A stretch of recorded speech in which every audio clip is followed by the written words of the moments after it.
નમસ્કાર મિત્રો, હું છું મહેશ સોલંકી. આપણી YouTube ચેનલ સક્સેસ કેરિયર એકેડમીમાં આપ સર્વનું સ્વાગત કરું છું. મિત્રો, હાલમાં જે સમય ચાલી રહ્યો છે લોકડાઉનનો, ઘરે રહો, સુરક્ષિત રહો, તમે અને તમારા પરિવારને સાચવો, ઘરની બહાર ન નીકળો. તો મિત્રો, આજે આપણે એક નવો જ વિષય એટલે કે ગુજરાતી સાહિત્ય વિશે અભ્યાસ કરવાના છે. ગુજરાતી સાહિત્ય. ગુજરાતી સાહિત્યને અલગ અલગ ભાગમાં વહેંચવામાં આવેલું છે. જેમ કે હેમયુગ છે, મધ્યકાલીન સાહિત્ય છે, અર્વાચીન સાહિત્ય છે, ગાંધી યુગ છે. આવા અલગ અલગ ભાગ પાડવામાં આવ્યા છે ગુજરાતી સાહિત્યના. જેમાંનો એક ટોપિક એટલે કે મધ્યકાલીન સાહિત્ય વિશે આજે આપણે અભ્યાસ કરવાનો છે. તો જોઈએ મિત્રો, આજે આપણે મધ્યકાલીન સાહિત્ય અને આ મધ્યકાલીન સાહિત્યની અંદર કયા કયા કવિઓ થઈ ગયા, કયા કયા કવિઓએ કઈ કૃતિ લખી, કઈ બાબતો ઉપર સૌથી વધારે ભાર આપ્યો છે, એ બધું જ આપણે આજના વિડિયો લેક્ચરની અંદર જોઈશું. તો મધ્યકાલીન સાહિત્ય ને બીજા નામથી ઓળખવામાં આવે છે, જેને આપણે ભક્તિ યુગ તરીકે ઓળખીએ છીએ. કયા નામથી ઓળખીએ છીએ? ભક્તિ યુગ. પરીક્ષામાં પ્રશ્ન પૂછાય કે નીચેનામાંથી કયા યુગને ભક્તિ યુગ તરીકે ઓળખવામાં આવે છે? તો ગુજરાતી સાહિત્યની અંદર મધ્યકાલીન સાહિત્યને ભક્તિ યુગ તરીકે ઓળખવામાં આવે છે. તો કેમ ભક્તિ યુગ તરીકે ઓળખવામાં આવે છે? મધ્યકાલીન સાહિત્યને ભક્તિ યુગ તરીકે કેમ ઓળખવામાં આવે છે? તો એક ઉદાહરણ તરીકે હું તમને સમજાવીશ કે જ્યારે આપણે કોઈના સાચા પ્રેમમાં હોઈએ ને મિત્રો, ત્યારે તે પ્રેમના રંગે રંગાઈ જઈએ છીએ. શું કરીએ છીએ? પ્રેમના રંગે રંગાઈ જઈએ છીએ. પ્રેમની બાબત આવે એટલે બધા ખુશ જ થઈ જતા હોય. જ્યારે આપણે કોઈને પ્રેમ કરતા હોઈએ ત્યારે તે પ્રેમના રંગે રંગાઈ જતા હોઈએ છીએ. તો એવું જ કંઈક અહીંયા આગળ પણ હતું. મધ્યકાલીન સાહિત્યના જેટલા પણ કવિ હતા તે બધા શેના રંગે રંગાયેલા હતા? ભક્તિના રંગે રંગાયેલા હતા. શેના રંગે રંગાયેલા હતા? ભક્તિના રંગે રંગાયેલા હતા. તેથી જ મધ્યકાલીન સાહિત્યને કયા નામથી ઓળખવામાં આવે છે? ભક્તિ યુગ તરીકે ઓળખવામાં આવે છે. કયા નામથી ઓળખવામાં આવે છે? ભક્તિ યુગ. તો મધ્યકાલીન સાહિત્ય એ જ ભક્તિ યુગ. હવે થોડા આપણે આગળ જઈએ. મધ્યકાલીન સાહિત્યનો સમયગાળો. કયો સમયગાળો મધ્યકાલીન સાહિત્યનો સમયગાળો છે? કઈ સાલથી લઈને કઈ સાલ સુધી, એટલે કે કઈ સદીથી લઈને કઈ સદી સુધી મધ્યકાલીન સાહિત્ય તરીકે ઓળખવામાં આવે છે મિત્રો? તો જોઈશું આપણે ઈસવીસન 1414 થી લઈને ઈસવીસન 1852. ઈસવીસન 1414 થી લઈને ઈસવીસન 1852 આ જે વચ્ચેનો સમયગાળો છે તેને જ મધ્યકાલીન સાહિત્ય તરીકે ઓળખવામાં આવે છે. તેને જ ભક્તિ યુગ તરીકે ઓળખવામાં આવે છે. પણ તમને કદાચ એ પૂછાય કે સદી કઈ, તો તમારે ખાસ યાદ રાખવાનું 1414 છે અહીંયા આગળ એટલે કઈ સદી થશે? 15મી સદી. અને અહીંયા આગળ 1852 છે એટલે કઈ સદી થશે? 19મી સદી. એટલે કે મધ્યકાલીન સાહિત્યનો સમયગાળો જો સદીની અંદર પૂછાય તો તમારે 15મી સદીથી લઈને 19મી સદી એટલે કે બંને સદીઓ વચ્ચેનો જે સમયગાળો છે 15મી થી 19 વચ્ચેનો જે સમયગાળો તેને જ મધ્યકાલીન સાહિત્ય કહેવાય. એટલે કે 1414 થી લઈને ઈસવીસન 1852 વચ્ચેનો જે સમયગાળો છે તેને જ મધ્યકાલીન સાહિત્ય તરીકે ઓળખવામાં આવે છે. મધ્યકાલીન ગુજરાતી સાહિત્ય. તો હવે મિત્રો આપણે જોઈશું મધ્યકાલીન સાહિત્યની અંદર કયા કયા કવિઓ વિશે આપણે ભણવાનું છે. તો જ્યારે મિત્રો આપણે મૂવી જોવા જઈએ, શું જોવા જઈએ? મૂવી. ત્યારે આપણે પહેલા શું જોઈએ છે? YouTube ઉપર ટ્રેલર જોઈએ છે. શું જોઈએ? ટ્રેલર. એના રિવ્યુ જોઈએ છે, પછી મૂવી જોવા જતા હોઈએ છે, બરાબર ને? તો આજે અહીંયા આગળ હું તમને એક ટ્રેલર બતાવીશ. પણ કોનું ટ્રેલર બતાવીશ?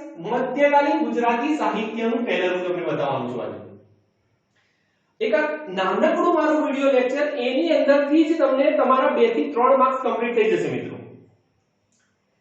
સ્પર્ધાત્મક પરીક્ષાની અંદર જે વારંવાર કોમન પ્રશ્નો પૂછાતા હોય છે એ આજે મધ્યકાલીન સાહિત્યના ટ્રેલરમાંથી એક નાનકડા વિડિયો લેક્ચરમાંથી તમારા કમ્પ્લીટ થઈ જવાના છે.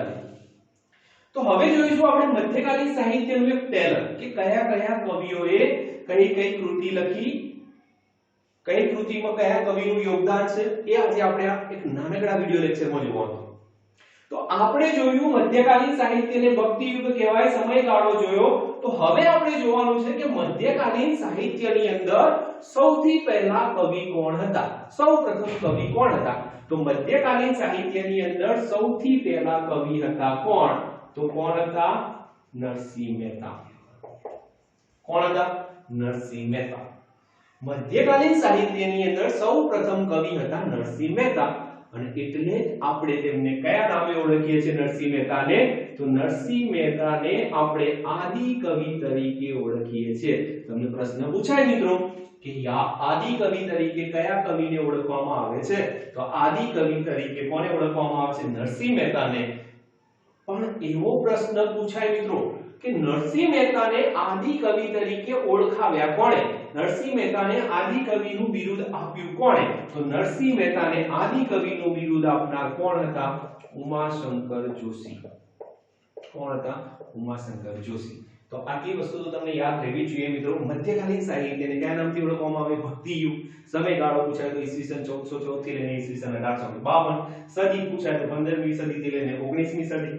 સૌપ્રથમ કવિ મધ્યકાલીન ગુજરાતી સાહિત્યમાં કોણ હતા? નરસિંહ મહેતા. નરસિંહ મહેતા આદિ કવિ તરીકે આપણે ઓળખતા હતા.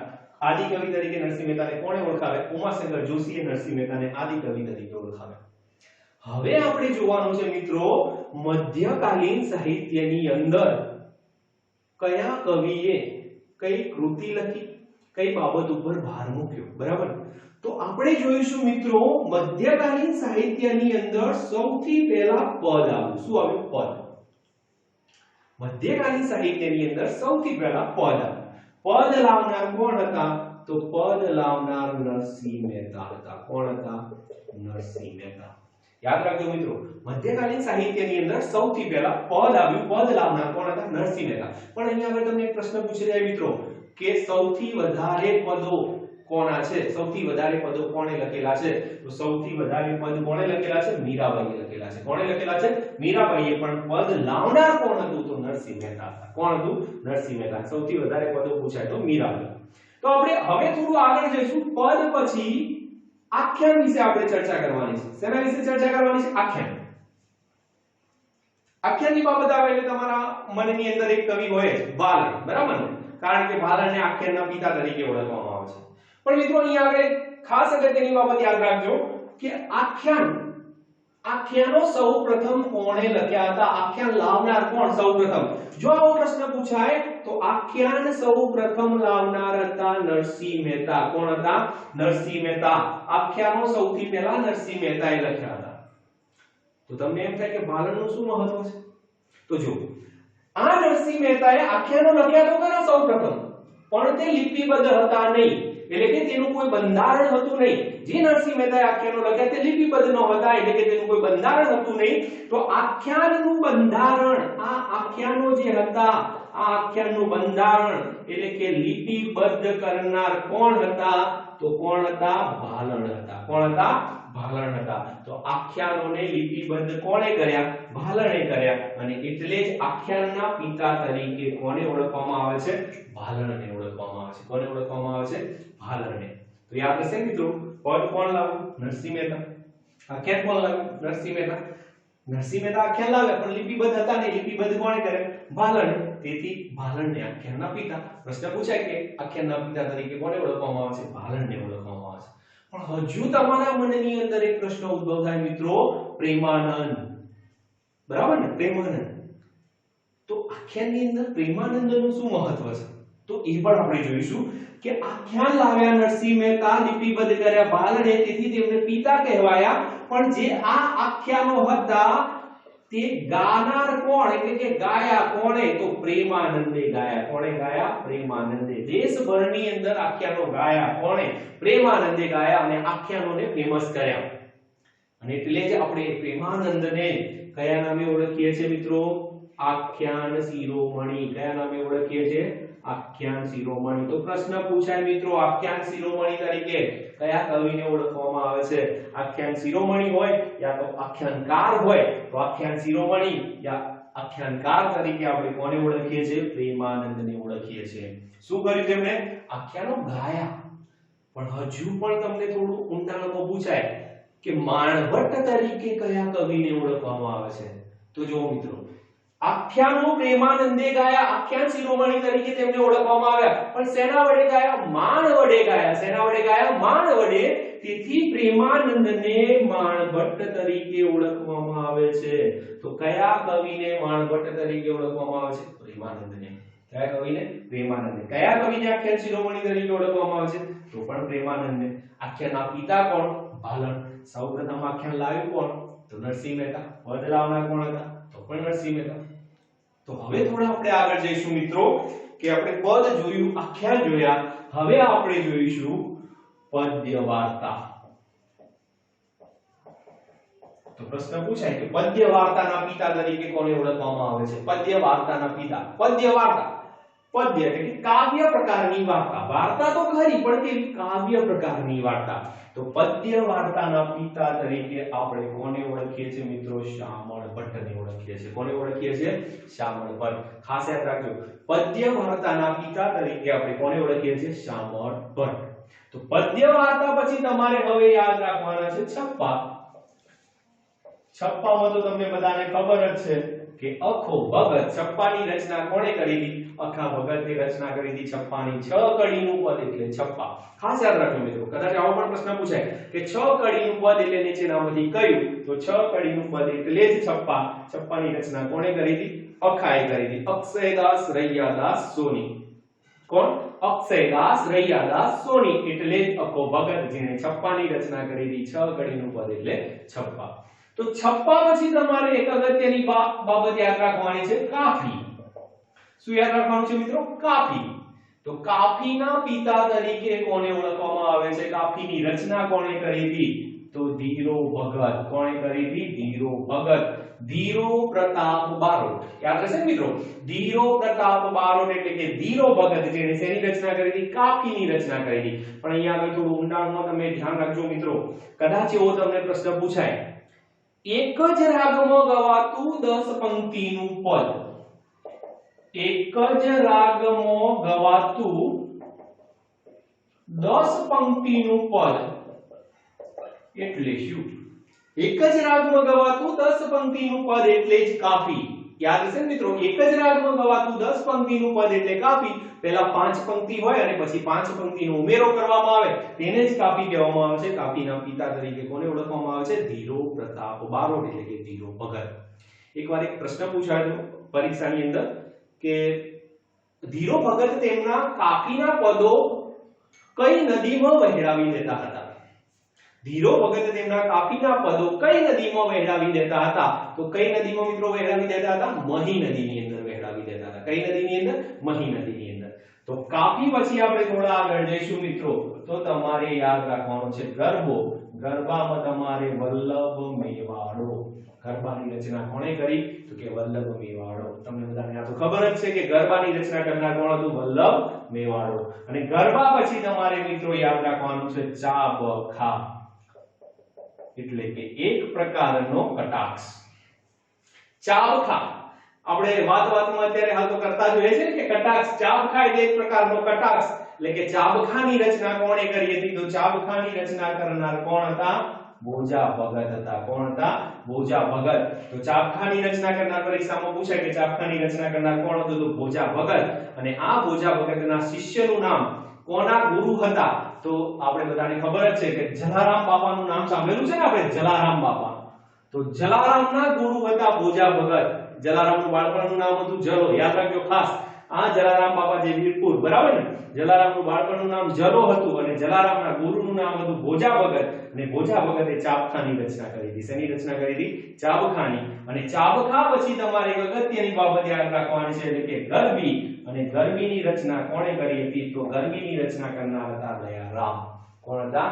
દયારામ. તો મેં તમને પહેલા જ શરૂઆતમાં કહ્યું હતું કે હું તમને એક ટેલર બતાવું છું મિત્રો.